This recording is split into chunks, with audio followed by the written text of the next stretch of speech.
Amazing grace, how sweet the sound saved a wretch like me. I once was lost, but now I'm found. Was blind, but now I see. Wonderful. Thank you all for being here today. My name is Tom Higgins. I'm a 22-year Chelsea resident. My wife Mandy and I live on Madison Street. We have 2 grown daughters, one in Chelsea and one in Traverse City. And I love asking questions, and I love learning the story behind the people I meet, and that was the reason for starting Time Travel with Tom. And with the anniversary celebration at the Senior Center, it seemed like a great time to kick it off. So let me tell you about our interviewee today. If there was a title, I would probably call it, what did I say? This reminds me of a story. And if you don't know Bill, you're going to soon realize that he has a lot of great stories, and he's an excellent storyteller. So please welcome Bill O'Reilly. Happy to be here. Thanks for being here. So Bill, you've lived in Chelsea for 10 years. Actually, a month from today will mark 10 years. 10 years, okay. So we'll get to Chelsea history or your bio. So before we get to that, share with us where you grew up, where you spent your formative years, maybe what that was like. All right. Well, officially I was born in Detroit, but that's just where the hospital is. I grew up in what's considered the east side of Dearborn, right down the Detroit border. Lived there until I was 20, and then was in college and things. I ended up moving around. Lived in Washington, D.C. for basically the 1980s. Then moved back to the Dearborn and stayed there until about 10 years ago. Becky and I were empty nesters at the time. My 3 daughters were either in college or just graduated. I have 3 daughters, Claire, Bridget, and Cece, who are now aged 28 to 33. That's hard to believe. No, 20. Cece will be 28 in November, so 27 to 33. We thoroughly enjoyed everything here in Chelsea. I've had a variety of careers. I worked for about 50 years. Everything under the sun. Started a business. Worked for big corporations. Worked for small corporations. Did a lot of work having to do with data storage and record storage. Then got into consulting primarily for school districts. So if, for example, Chelsea had passed a bond to make improvements or build a new high school, the company I worked for, we were in charge of putting the technology in that. We didn't physically do it. We would write all the specs and so forth and get that installed by others and basically be a technology general contractor. And then ended up doing genealogy. Becky and I started that up 2011 to do that kind of on the side. We've done family histories for clients literally all over the world, several hundred people, and don't do that so much anymore. I've been too busy with the Chelsea Senior Center and retirement. Yeah. Wow. You just blew through a few of my note cards right away. Sorry. We're going to go back to growing up. What I know about you is you are the youngest of 9 children. Correct. That's amazing. Yeah. And so many people that I know that grew up with a lot of siblings, they have stories to tell of the lack of abundance. There weren't enough bathrooms, a lot fewer bedrooms than people. What do you remember? Well, first of all, since my twin brother Bob and I were the youngest, we actually, first bedroom I remember, I shared it. There was 4 brothers, 4 of us sharing it. And somehow my oldest brother he had the room next door and he had it all to himself. No, when people ask me what it's like to grow up as one of 9 kids, when it's all you know, it just seems normal. And I have to say, looking back, I don't remember the 11 of us with my parents fighting. There was 1 bathroom on the bedroom floor, and there was a half bath on the ground floor, and eventually a full bath in the basement. And then my parents, we had a walk-up attic, and my parents had that turned into a full bedroom for my 2 oldest sisters. They had the bathroom, but the early days, somehow the 9 of us, I don't recall fighting. Maybe I blocked that out, but I don't recall fighting for it. And we somehow all got along. I mean, there were fights, of course, like everything, but no, it's we're all different. And except for my twin brother Bob, who passed away in 2004. We're all still together, and every 2 weeks we have a Zoom call and catch up. That's amazing. Most of us are in Michigan, but I have one sister in Oakland, California, and another in Washington, D.C., so opposite ends of the country. How did you start the Zoom, or who started the Zoom thing? That's really amazing. Yeah, forget it. I think it was my sister Margaret, the one that lives in California. I think she was feeling a little cut off or something.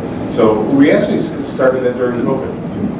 It was just kind of a thing to keep active because my two oldest siblings live alone, and I think it was a way to, keep them socially active, which you and I talked about.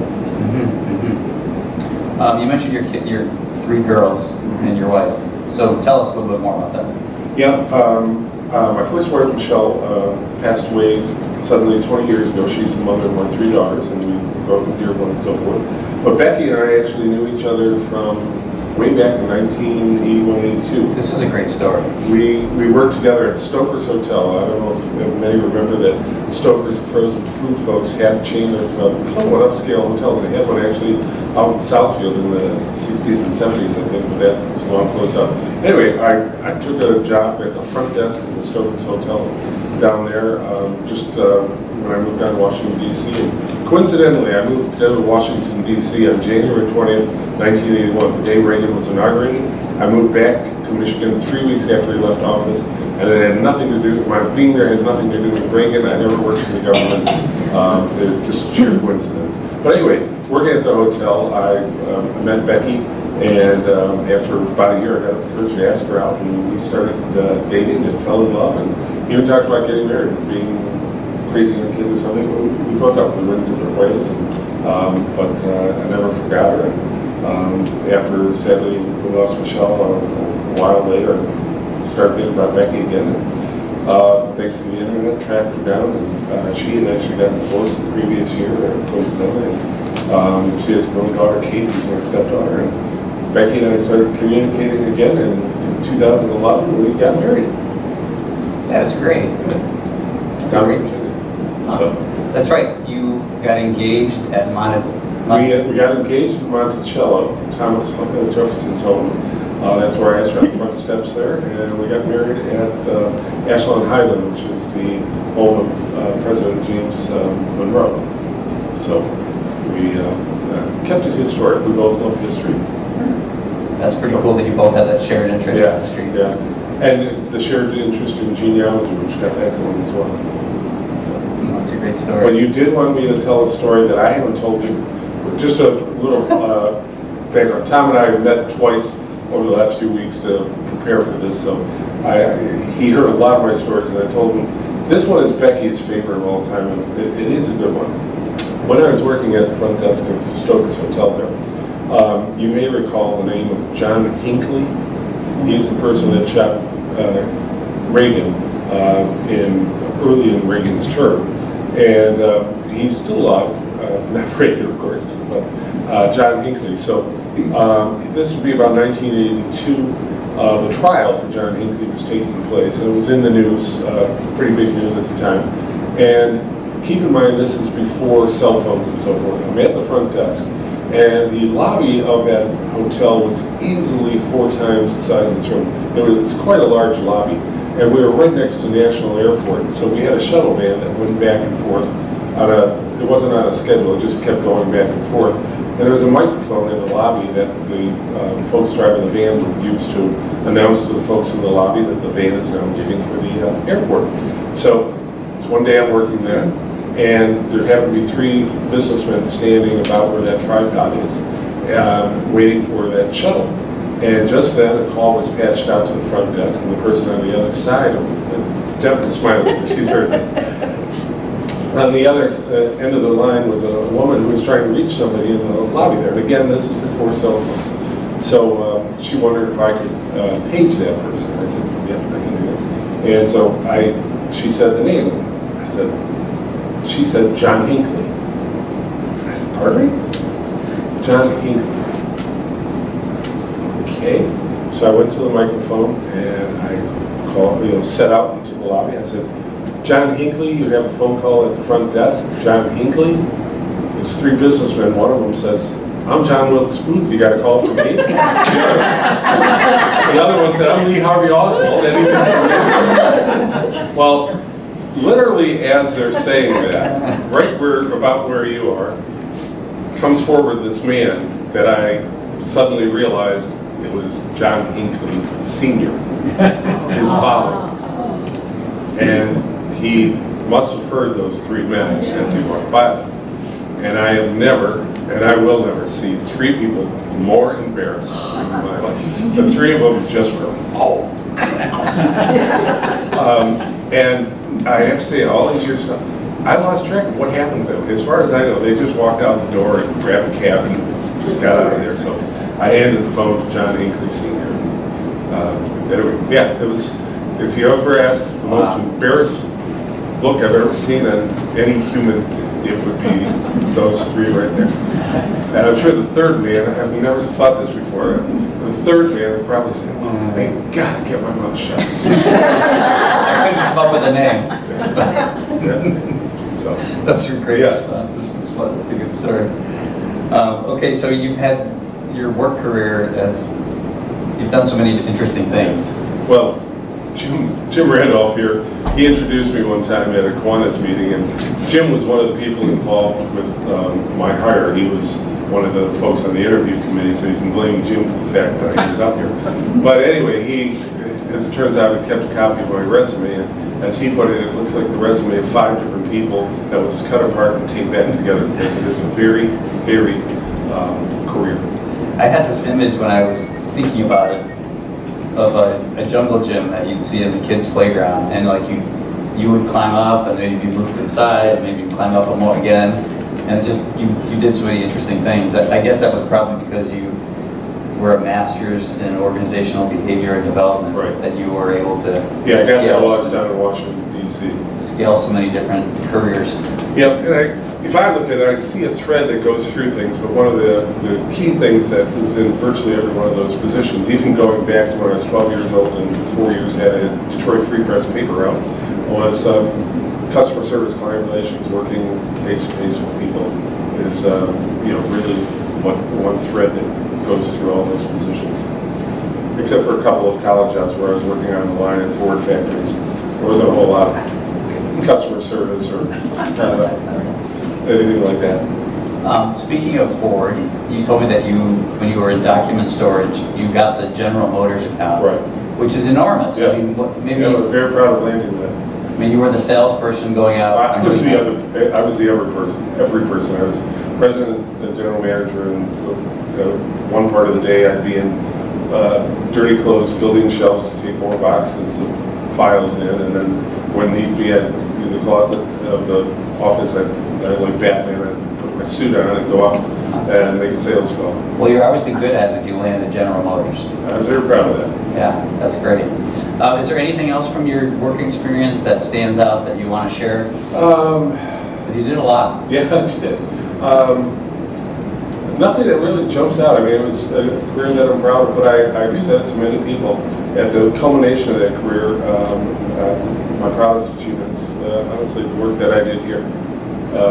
More than any other position, it was one, and Jennifer and I have talked about this many times, more than any other position, it's one where you can just step out in the hall or step into the reception area of the office and see immediately the difference you're making. People laughing, engaged, active, and so forth.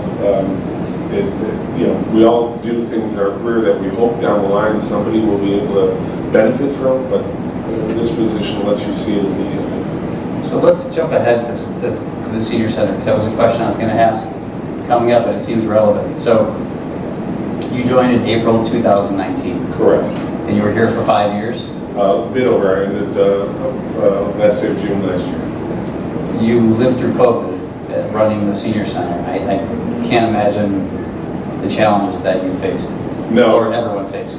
No, it was very tough. It's certainly one of the toughest periods in my career. I can still remember literally the door here when we were closing up. I think it was March of 2020, shutting the doors on, I think it was a Friday. And the decision was made that we were going to close for what we thought would just be a short while. and shutting those doors. And I just remember going down this dark, empty hallway, shutting those doors at the end of the day and not knowing what's next. But I'm very proud of the team here. We pulled together. One of the things we did during that period was get all the Meals on Wheels work done ourselves. So all of us came in here and pitched in, did the work that the volunteers did. We just didn't want to bring the volunteers and expose them to possible contamination, but the meals kept going, and those folks who had already been isolated, Meals on Wheels and only further isolated because of COVID. It was important that we continue to connect with them. So very proud of the fact that we were able to do that. But also, we got things going like the Thursday morning eat blasts that go out with all the news of the week. That started during COVID because we wanted to keep in touch with them. And when the time finally came where we could get vaccinations out, we worked closely with Chelsea Hospital and scheduled appointments for members to get in there and get their shots and so forth. So, and also I give credit to our board that they support us throughout. It was their decision to continue to pay the staff that we came in or worked from home where we could. So we're all keeping active. We took advantage of it and did things like paint the hallway, improve things in room 112 there in the office, fix things up and so forth. So we made some improvements that would not be easy to do when we've got people in here every day. So we took advantage of that as well. I mean, your senior centers, the senior centers build so much on interaction and the community coming here. So I can't imagine how you adapted to make it work for people that couldn't come in. Right. Well, we had to do what we could. I wish we could have done more, but as I shared with you, and I shared with some of the folks, one of the things that most struck me during that period is we all hear about the negative the negative effects of social isolation and how it plays into physical well-being as well. And we got Jennifer too can attest to this, we got a first-hand experience of that when we were able to reopen. The members, not all certainly, but there were a number of members who were totally isolated during that period. And we saw a marked decline in their physical health when we first saw them after returning from COVID. And it was quite a shock, but it just smacked me in the face that, okay, I've been hearing that social isolation can lead to health or physical deterioration as well, and saw firsthand example of it. So it just reinforced to me how important it is that we keep doing the things we do here. I mean, there's so many benefits that this center offers and continues to offer long after I'm gone and years from now. So I'm sure it'll keep going, but it's just one of those things that you hear about, but when you see it firsthand, it really is. Kind of sobering. Yeah, absolutely. But it also, at the same time, gives you conviction that, oh, we're doing the right things and we've got to keep doing this. Another thing I want to talk about is Ease the Day. Yep. And my wife Mandy is an Ease the Day volunteer. Thank you. She got out early to come see your interview today. And she's been telling me about it every week. And just last week she said, you should think about doing this. And after everything positive that I've heard from her about it, I said, I'm in.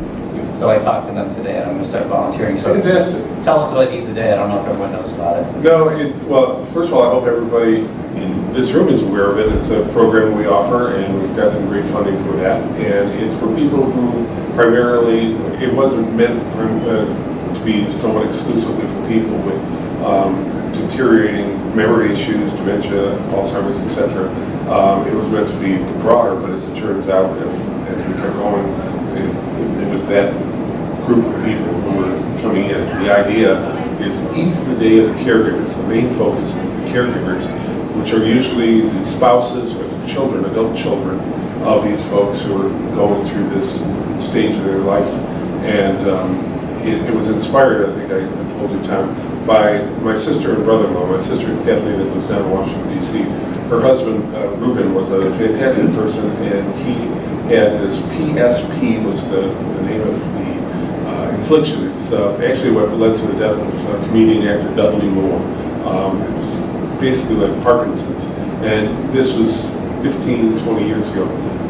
He started to physically decline quickly, and my sister became his primary caregiver.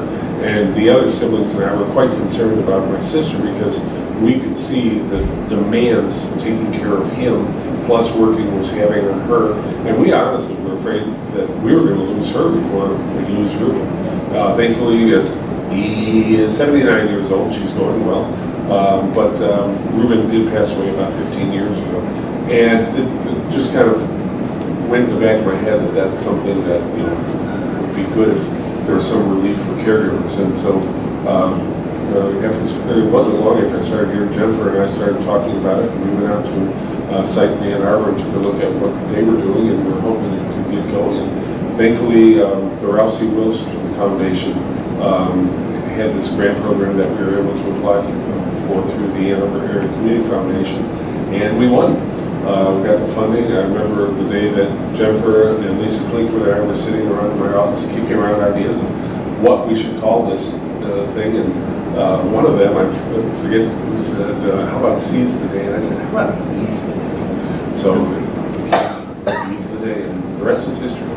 But we've had great staff working in that and great volunteers, and that's what really makes it happen. And I shared with you the story of stories for me for that. It wasn't long. We had the program going maybe 6 or 12 months at that time, and I was coming down the hallway from the gym. That's the hallway on the auditorium side. And the door to room 100 was open. It was a time of day where the spouses or loved ones were coming to pick up their loved ones who were in the program. There were 3 women standing there. I'm not sure they even really knew each other, but they were standing there looking into the room. Their loved ones were in the midst of some activities there. And the 3 of them were just beaming and saying, oh, look at him, he's having so much fun. And to me, that just, I told you, that image of those 3, their faces, will stick with me forever because they were just so, thrilled to see their loved ones, being that engaged and having that fun, and at the same time, taking a huge burden off of their shoulders. Nice to see And that. I'm sure Mandy can attest, you see what it does.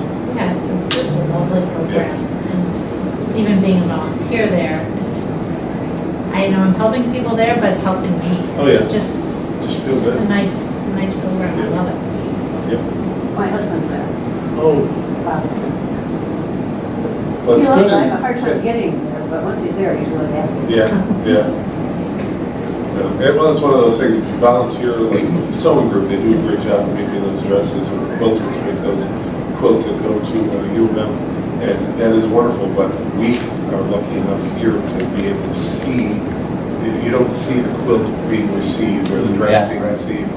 And I'm not knocking those programs, please, they do fantastic work, but the ability to do something and see immediately the benefit of what you're doing is really important. I think I encourage everybody to volunteer. There's more programs than just Ease the Day here. So Gary and I helps with tech support, countless other things. I'm enjoying this. But I have to also add, as I look around the room, there are a lot of people, in particular, I see Gene Dunn and Jim Randolph here, who know a lot more about the CSE history than I do. So Look at their I encourage shades. you to talk to them as well, and many others. It's you today. Okay, the Maybe- seat is getting hot. Maybe we can take a small break for a second and see if anyone has questions for Bill. I have some more things to talk about, but if anyone has a burning question, Sandra. I was wondering how long the senior center was closed for COVID. About a year, unfortunately. Oh, yeah. Reopened gradually, so I forget, it was, I want to say about April of 21.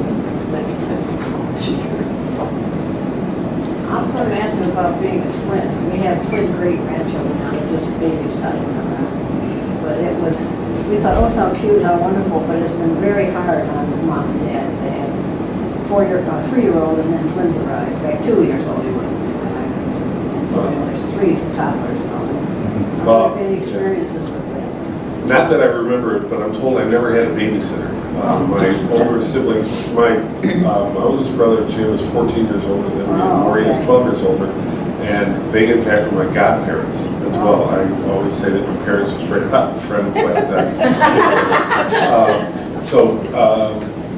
They, and my oldest siblings are very responsible people. They always have been, even from a young age. So I think it was different, the fact that there were so many older Take siblings. care of it. And then my twin brother Bob was special needs. He was born with cleft palate and hydrocephalus. So there's some other contributing things. So I wouldn't say we had the typical sibling or twin relationship. He was held back a year in school and there was some special Oh, okay. ed. So it's not like we had that kind of rivalry. But no, we were the twins. I mean, simply. They're called the twins. Yeah, They're the names, not the twins. yeah. Why are the twins? Yeah, that's right.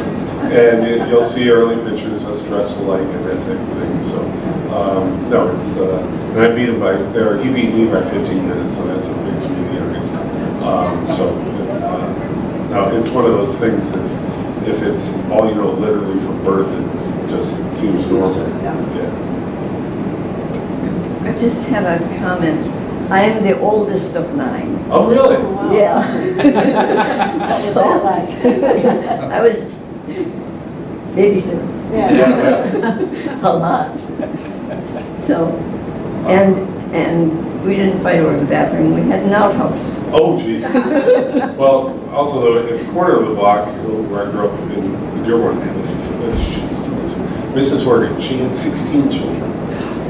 And she, I think, is about to turn 100 years old. And like I said, she still lives in that house. I did not know this as a kid. I hung out a lot at their house, but my older siblings go, oh, you know, she drank every day. And I did know she was a chain smoker. So she doesn't know this, but I refer to her as the Keith Richards of motherhood. There's no way that this is Horgan will still be alive. Let's see if I can still do it. Candy, Kathy, Pat, Mike, Tim, Peggy, Steve, Mary, Marty, Mark, Matt, Eileen, Ann, and Amy. I'm missing something. Oh, Maureen, Matt and Mom. Matt and Maureen. So I missed them. They were about there. And remarkably, Mary Horgan, who was my age, we went through school together. She was just the middle. I was the last one. She was the middle, and I saw her in a class reunion, and she married somebody who's one of 11. So, anyway. That's a lot of people. Yeah. What school did you go to? St. Alphonsus or St. Al's in East Dearborn. Would have been fortunate if I went to the Dearborn Public Schools. Well, I'll tell you one thing that really affected me during the COVID. My husband had dementia, so we qualified for Meals on Wheels. I remember delivering to your For house. me, and they had it, that was the thing that saved us, having somebody come in. That didn't come in the house, they just put the stuff on the porch. But you could talk to them. Yep, Having anybody to talk to was the most important thing in the world. absolutely. And if you folks didn't know it, for many of the recipients of the CSC, Meals on Wheels across the country, that is the only physical contact they have with anyone, pretty much on a weekly, if not monthly basis. They're so isolated, so living alone that knock on the door each day, well, Monday through Friday, is their only human contact. I mean, face to face. So it's vital. And also, John and Jennifer can attest, I mean, they're also doing a wellness check. I mean, did they answer the door? It's been rare, but there have been cases where, they find the person on the floor and that type of thing, and are able to assist in that way. So, no, I remember pulling up to your house on that. Yes, I remember you doing it too. And it was so, we would talk for a little while because you had other things to do. But just to have somebody to talk, and then thank God my husband was alive. I mean, he had dementia, but at least you had somebody there with you. And I can't imagine what it'd be like to be by myself during that.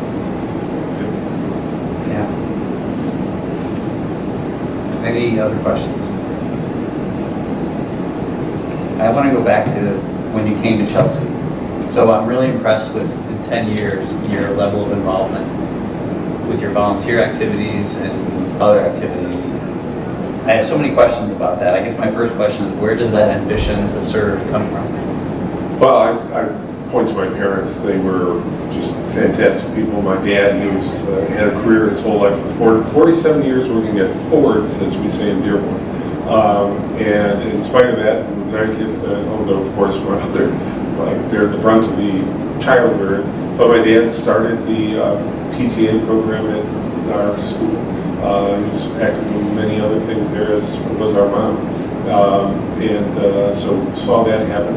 And also my own brothers and sisters were ones to get involved in things as well. So it was natural. And then for my own kids, before moving here, in Dearborn, I was the president of the PTA for their middle school and president of the PTA for their high school. And for the Chamber of Commerce, I was an ambassador for that and so forth. So I was president of the neighborhood associations that we lived in, the historic district we lived in Dearborn. So it just became natural. And then it was just coincidence that when we moved in, had no idea when we bought our house over on East Middle Street that the Historical Society had just purchased the old house behind us. And we're in the midst of turning that into a museum. And we heard about that. Oh, cool, because like I said, we both love history. And so just started volunteering there, and one thing led to another, and before long I was president. After with that, and then I got involved with the DDA in that role. I mean, in other words, because I was head of the PTA, or I'm confusing time periods. Because I was head of the Historical Society, which was downtown, I was a candidate to be involved with the DDA, and so I was involved with that for about 4 years as well. When I met with you, when I left you, I was like, I wanted to run away so I can get busy with my life. Because you've done so much, you're very motivated. My late mother-in-law said I don't have an off switch. Yes. That's good. Yes, it's good to be busy. So maybe you said this earlier, but I wasn't clear when you moved here in 2015 how you chose Chelsea. Oh, well, we looked at other places, but we wanted to get into, Dearborn has always been my hometown, but we were looking for something quieter. I had actually been in Chelsea. I have to say, the very first time I was in Chelsea, coincidentally, was 1982, about there. My dad, who had to go in for a second open heart surgery, had a stroke just as his surgery wrapped up, and so he had to go to rehabilitation at this place called Chelsea Hospital. So we came out to visit him and so forth, and that was the first time that we'd been exposed to it. And then come with some friends 20 years ago, came out here for dinner one time at the Common Grill. And I thought, boy, this is a nice city. And so it kind of kept being in the back of my head. Becky and I looked at other places, and then once we settled on Chelsea, it was in town or outside of town, and we weighed that. And there's a very long story to our buying our house and so forth. And it took 18 months to sell our old house in Dearborn, and things kept falling through. But coincidentally, the realtor that we've been working with here in Chelsea, she called. We were supposed to, and we did, and going and looking at a couple of places up in Pinckney. She lived up there, and she was anxious to get us living up there. And she called just as we're getting ready to leave the house, and I remember it was my birthday, April 2nd, 2015. So, well, this one house did just go on the market today in Chelsea. We want to look at it. We did. We were the first ones to look at it. We said, "This is it." So, as Becky put it, when she walked in the house, it gave her a hug. Oh, that's great. Okay, I got some rapid fire questions for you. Okay. What is your pet peeve? Oh, I have a lot. Gosh, where do I start? And try not to be political. Did you hear the question? Pet peeve. Soda. Pet peeve, what bugs you? Pet. Jennifer called out soda. That's a minor pet peeve of mine, but growing up and spending virtually my whole life in Michigan, it's pop. It's not soda. Of course. So I cringe when I hear people say, around here. I'm fine with it in the rest of the country. It's natural, but here it's pop. But this reminds me of a story. When I first was working at Stoker's Hotel, I hadn't been living there long, and somebody came up to the front desk and said, "Where can I get a soda?" And I honestly did not know that was a term elsewhere. I thought they were talking about club soda. That's all. And I said, well, and we had pop machines throughout the hotel on every floor. If I knew that's what they meant, I would have directed them there. I said, well, I think they have it up in the lounge. So anyway, but no, I guess one of the pet peeves of people who are disingenuous, that don't, they say one thing and that it's not really what they mean, or people that, through their actions, hurt others, either, physically or otherwise. It's just, well, that's more than a pet peeve, I guess. No, just little things come up as they go on. I think I'm just like anybody else. Someday I guess I should write all my pet peeves. Just give you a chance to verbalize them. Yeah. So I'm a person who's always late for things. There's two kinds of people that are late and on time, and it's one of the challenges of my marriage is, so what is your bad habit? What do you do? Oh, well, time is a factor for me too. Like even when my kids would say, I'd say, okay, I'll be back at 6 or whatever. Is that real time, Dad, or dad time? And so, but invariably I do tend to be on time. I know there are people who show up 15 or 30 minutes early for a meeting, and other people show up 15 minutes late for a meeting. I tend to be about 5 minutes before the meeting because here, just to sit around all that time, I've got other things I got to do. Yeah. That's good. What about this one? A little radical. Your favorite swear word? Foobar. Foobar. Can I say that on camera? Yeah. We can bleep it out. Fucked up beyond all recognition. Foobar. It's actually a military term, but not that I was in the military. If you ever see the movie Saving Private Ryan, they mention that term in there. This one raw recruit, what does that mean? And he eventually finds out. Thank you for playing along with that one. Or there's another one that starts with the word cluster. I'll leave it at that. They're all the same. Okay, got it. I see a theme. Though I have to say, my parents, not once did I ever hear either of them swear. If my dad was upset, I'd hear him say darn it. And if you heard that from him, it's like, wow. Yes. That's remarkable with all you Yes. people running around. I want to ask if there's any more questions from the audience. Because if not, Bill, it's been great getting to know you, and thank you for being here today. It's a pleasure, Tom. I appreciate all you're doing, but most of all, I appreciate what everybody is doing to make CSC to continue to be the success it is. It wouldn't happen without the people in this room, and there's a few people back there I'm looking at in particular who are keeping the torch going. Yes. It's built on the foundation that a lot of people have laid out over many years. Well said. You are a very interesting man. Thank you. Oh, thank you, Tom. Appreciate it.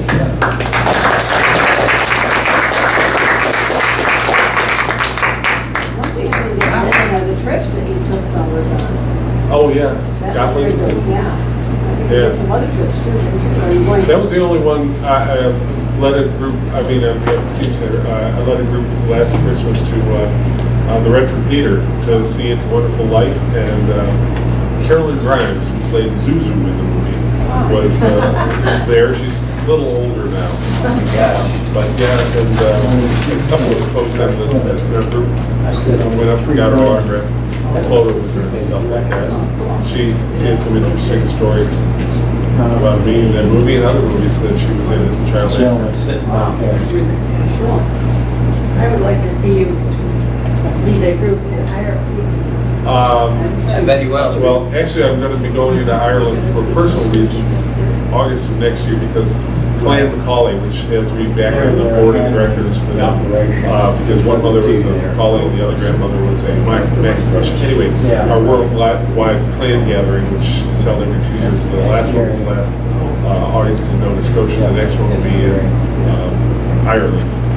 So, Donegal, Ireland. So, I'll be going there with my family, but I'm not leaving. You're not going to lead a group. You don't want to drag us with you, huh? No, I'm just this morning emailing with a cousin out in Minnesota. She's leaving on Thursday with her family to go to Ireland, and I was helping her locate where our mutual great-great-grandfather was born there in Ireland, so hopefully she'll get there. But I know when I go to Ireland next August, that'll be my 7th time there. And I'm going to allot like an extra week or so to go around. Even this little place where this great-great-grandfather, John Keefe, K-E-E-F-E, but he used to be O'Keefe. Anyway, where he came from, there's nothing there, but I want to go there just. And I have to also go back to Athlone, where another great-great-great-grandfather came from. Becky and I went through there in 2017, and we were there for another great gathering. There's this bar there called Sean's Bar, which we drove by and I didn't even really take notice. We were there in the morning and so forth, but I've since connected with it on social media. It is they claim to be the oldest bar, well, certainly in Ireland. They date back over 700 years. So I'm going to have Same family? I doubt it. So anyway, I've got to go ahead and find Guinness. I think I was at that bar. Is it Avalon, you say? Avalon, yeah. Yeah, Oh, I have to find the picture. yeah. Because we stayed in a castle or something in Wow. Avalon. Well, you must have, because Tom and I were talking about my one daughter, youngest one, who lives in Chicago, and he said he lived across the way from where they lived, which is in the Twin Courthouse there on the river. Yes, the and I Marine asked if he knew about Rossi's, Yeah. a little dive bar there, and he sent me a picture of him there with your mom and brother. Yes, very good. So, yeah, Rossi's is about half the size of this room. And it's truly a dive bar. Yeah, it's great. Cash only, and you go to the cooler and grab your beer and go up and pay for it. Kind of like used to be at Seitz's, but Seitz's was, Classic. yeah, classic compared to Rossi's. And Rossi's does open at 7 in the morning, which is another story. I know, you could have said that story if you want. When we were on that Scotland trip, we went by that one bar and they had a sign that no Campbells allowed. Yes. Have you ever seen any Campbells on the bus? And I raised my hand, my dad's Campbell. Oh. And they said, oh, no, we can't stop, you can't get out here, no. Now, the one story Tom and I are alluding to here, when I was, I mentioned earlier, I was a free press carrier from when I was 12 to 16 in my neighborhood there. And at the corner of Warren and Maple in East Dearborn, there was a bar there, just a corner bar that was just kind of like Seitz's, but back then there was one of those about every block. And it was called the Golden Pheasant. And that was one of my customers on the paper route. And I'd slide the newspaper in the side door there. But occasionally when I deliver, I'd see a couple of men standing outside waiting for it to open at 7 o'clock. And I realized, as I got older, oh no, they were coming off the night shift at the Ford Rouge plant. So this was 5 in the afternoon as far as they're concerned. But I remember as a young kid delivering papers and seeing these old guys standing outside, I thought of them as derelicts. So fast forward, I'm now about 20 years old. I'm in college, and for 2 Christmases, I got a job at the Dearborn, Maine post office, sorting mail. Just, literally, I sorted into the pigeonholes. And so this one guy that I worked with, I couldn't even tell you his name. He was a fellow college student. We just knew each other from that Christmas 2-3 weeks that we worked together. But we worked from 11 at night to 7 in the morning. So the very last day that we were doing this, I said, hey, this is crazy, but you want to go grab a beer? Sure. So we went just a couple blocks down the street to this place, and it's about 6:50, 6:55. We're standing outside, just chatting. And this young kid goes by on his bike, and I just wanted to grab him and say, no, you don't understand. It's not what it appears. No. So I wonder if, all these years later, that what I call a young kid was probably about 7 years younger than me.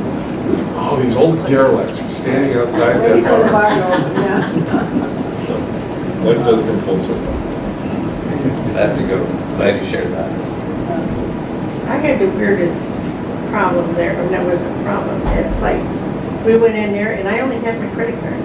They didn't take credit. Yep. And he says, don't worry about it, just next time you come in, Yeah. pay for it. I could not imagine anything like that. I went home and got the money right away. Yeah. I believe it. We do that in Little Town, yeah. Yeah. Indeed. Well, to me, I mean, what sums up Chelsea more than anything is the book brigade. Oh, the book, Yeah. yeah, that's different. Yeah, that was pretty neat. That was. Yeah. Hit the news big time. Sure did. I mentioned that I had exchange daughters. I consider them my 3 extra daughters. When my daughters were in high school, every other year so 1 year to the year off, 1 year to the year off. So over a 5-year period, we hosted 3 exchange students. Paloma from Mexico, Francie or Francisca from Germany, and Dago or Begonia from Spain. And Francie from Germany in particular has become really like my 4th or 5th daughter. Anyway, she texted me an image from social media in Germany of the book brigade. Oh, wow. And it's literally been around the world. So I was very happy to be part of that. But as I said to Gary and Joe and anybody else I saw there that day, that I wasn't the least surprised to see that turn out. I wish I'd known, I would like done it with them. I didn't know about it either. Yeah. I think they had enough when it was all said and done. Yeah, it looked like they did. Yeah. But I was disappointed when I went in after they reopened. They moved the books because I put them all up there. I was the guy, you don't see me on the video because the lines go down and the camera follows to the right and the left because I was so tall. Michelle had me putting the books up on the shelves as they came in order. They were all there in numeric order or alphabetical order by group, and then they ended up moving them all around. But anyway, I guess it was still easier for them to find. All your hard Your work. pet peeve. Yeah. Moved it. No, you can't hold it. Yeah, I'm going to be, the rest of the day, I'm going to be thinking all kinds of pet peeves that I Oh, yeah. We all got them. can. Yep. That's okay. Thank you all for coming today. Yeah. Yeah, it's great seeing you all. Really nice. Thank you. Yeah. This was very interesting. He's an interesting man.